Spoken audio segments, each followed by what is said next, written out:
Hello, hello, and welcome. This is my lesson plan walkthrough for how I bring the story Snowmen at Night into my elementary music classroom, especially during December. December is the time of year where everything becomes chaos. We all know this is true. So here's how I alleviate some of that chaos by bringing meaningful stories that bring a lot of movement, get me the data that I need, and get my students' energy out of their small yet very fast bodies. This book is day 5 in my 12 days of movement. All of these lessons that I'm going over, each one will come with a movement break and a play along. We'll go through all of that right now. The first thing that I do with Snowmen at Night is I give them a solfege warm up, just working on the Kerwin hand signs, which aren't in this one because this is where I'm picturing is for my older students, right? I'm picturing this for grades 3 through 6. We're going to be going over 6/8 meter. We're going to be going over some of the rhythms that are just a little bit more of a challenge in that more complex vibe, but we're going to have a lot of fun with it and even have a snowball fight. So that being said, this solfege warm-up includes more solfege than I would do for kindergarten through 2nd grade. But again, it's done in a really fun way.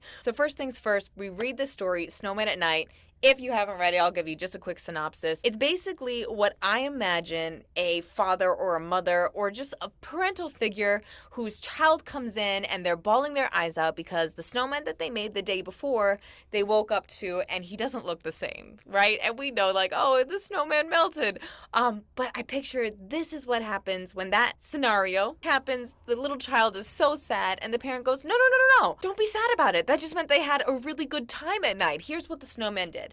And the story is that parent, in my mind, going through the different things that the snowman did at night to make it so that they look a little haggard in the morning. So you read a little bit, and the first thing that happens is the snowmen have ice cold cocoa. And that's not how we usually drink it. Add in the solfege to add a little something special to the hot chocolates. My students absolutely love this. Not only do you get a solfege warm up, you get to get them interactive with you. So go ahead, tapping the smartboard, always. So fun, so easy. But these are the pitches we will need for our song today. There are 2 others that we have to figure out. Continue the story. Hot cocoa, snow races, ice skating. What else do snowmen do at night? And so we're going to need a song to go with this, right? We read just a little bit more of the story, and now we have to figure out some more solfege. What solfege lives below high do? And then you're going to walk your students through, okay, T is next, and below T, okay, then La. This is also true for low do, below low do, middle C, which again, what I love about this is if you do end up grabbing this lesson, all of these slides are editable. So if you don't have do as middle C, you can change all of this, right? Keep do's special line, but add in the solfege below. So there's T, and then there's La. Talking about it, but not going too far into those ledger lines. Do I have lessons that go through ledger lines and how to use them? Yes. Is this one of them? No. It's really just a gentle introduction to get your students seeing ledger lines and then understanding them more later on. Then we go in, and again, using that 6/8 meter, we're gonna sing What Do Snowmen Do at Night? Now, we will be going over some of the rhythms, but the first thing you want to do is just add some solfege, right? And this can be as chunky or as simple as you want, because you can do this as a full group, or you use the digital worksheet that comes with this. Now, this lesson comes with a digital and a printable version of this. Again, we want to gather the data that we need, but without any prep, because we know just how little time we all have. But what your students are going to do is they're going to drag the solfege to the right. Now, that's if you want to do this as an independent challenge. Doesn't have to be 100% not. You can just do this as a group. But what I do love about it is your students can only touch what you want them to touch, which if you've ever done something with the smartboard, then you know the struggle. Or they're coloring in if you have colored pencils, or they're just writing in the correct solfege name, right? Continuing on from there, we read a little bit more of the story. We sing the song one more time. And then we bring in that 6/8 meter. Our song might look a little different than how we used to. Take a look at that 6/8. In this song, the time signature changes, and then walk them through how that's different from 4/4 time. And this is how I describe it to my students. Again, these visuals, make sure you're in the slideshow mode because for my students, I know this is very helpful for them. And after you've done that, because this can be a lot of information, even for grades 3 through 6, we just focus on a couple of the rhythm patterns, right? So we're talking about that barred 8th note, we're talking about the dotted quarter note, we're talking about the dotted quarter rest, and we're talking about this rhythm right here. And really, that's going to be it for the remainder of our story. Before you continue on, you're still reading a little bit more, but now what's happened is there is a snowball fight. And what your students need to do is they are going to complete the rhythm before the snowball hits. So fun, so engaging. I'm in love with this as a way to get my students practice those 6-8 rhythms, but that's not the only way that we're going to have a snowball fight. Now, I've kept this purposely a little blank for multiple reasons, but here's what I do with my students. I have a timer going, and it really depends how long of a timer I give based on what students I have, right? And if I know they're going to take a little longer, then I put 30 seconds on my timer. If I know that this is going to be a great challenge for them, I'll put 10 seconds on. And then what I have is two different things. Sometimes I have a relay race where we divide into two groups, and one group has to write in the snowflake rhythm before the snowball hits, see if they're right, and then they go back and forth and back and forth. It's super fun, super engaging. That's one way. The second way is, again, this can just be independent, having them write in the rhythms that they see that connect with the snowballs from before. Again, using either the digital or the printable version. And this is really for the brave ones. What you do is you take these slides that I have at the end, all of these different snowballs, you cut them out. Yes, this is prep. So that's why it's an option, but it doesn't have to be used. You go ahead, you cut these out, and then it's the simplest thing in the world, but for some reason your students will love it.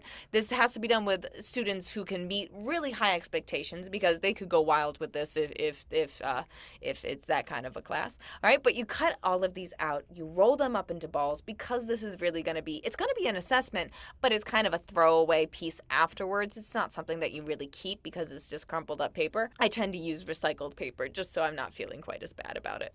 But you cut out as many of these as you want, you roll them up into balls, and I like to put on Tchaikovsky in the background. I'll show you why in just a second. But while Tchaikovsky is going, until I hit pause, my students are having a snowball fight. They're taking these snowballs, they're throwing it at each other. I have high expectations when it comes to this. We know how to have safe bodies. This is for the class that I trust. But when I pause it, they each, and again, depends on the class, I might be challenging them. You have to complete 3 before my timer comes off. You have to complete 1 snowball before my timer comes off. And then I pick a couple different random students, and then they have to perform these rhythms. This is just such a simple way to make it so fun. Again, there were a couple different ways. Do it by splitting the class in half, keep the whole class together, do it with just the worksheets. There's a bunch of different ways to do with this. But each one, in my opinion, might need to come with a break. And the one that I just made has been posted on YouTube. It is a snowball fight scarf dance, goes to Tchaikovsky's tray pack, because this is the season of the Nutcracker. I'll show you just a little bit of it. Am I ridiculously happy with how this came out?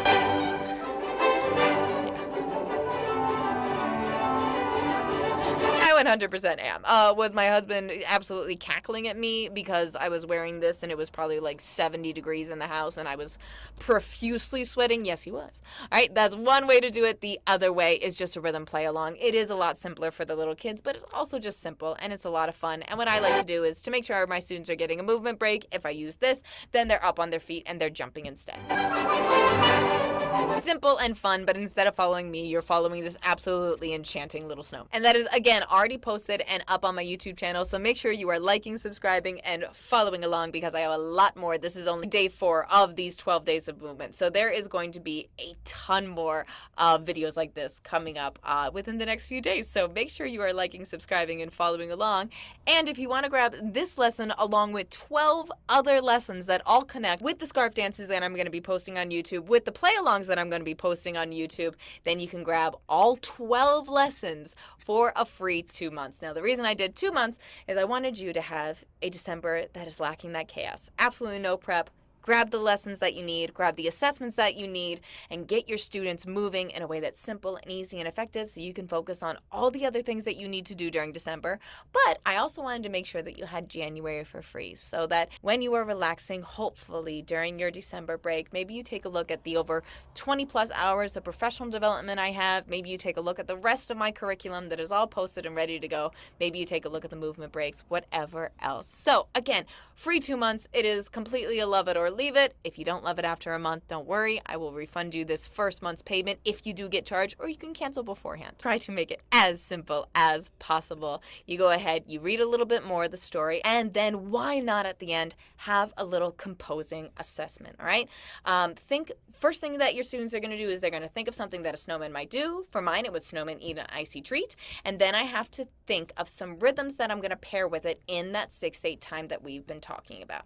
All right. First, it helps me if I write it a little easier for myself, and then I add in those rhythms. Snowman eat an icy treat. And then I add in the counts. All right, and then if you need to, your students can also use a bar line. Again, that was a little walkthrough so that this doesn't look so intimidating for your students. All right, again, that's the printable version, but there is also the digital version, which again, your students can only touch what you want them to touch. So thinking of what they want, okay, pairing it with the rhythms, so dragging the ones that make the most sense, and then writing in the counts at the bottom, adding a bar line if they need one. Alrighty, that's about it for this lesson, Snowmen at Night. Is it one of my favorites? Yes. Do my students look forward to it every year? 100%. Even if I'm not still doing it with them, they'll ask for this one specifically. Mainly because I let them have a snowball fight, and what student wouldn't want to do that in their elementary music classroom? I hope you have enjoyed it. Thank you so much for following along, and we'll see you in the next one. Happy playing.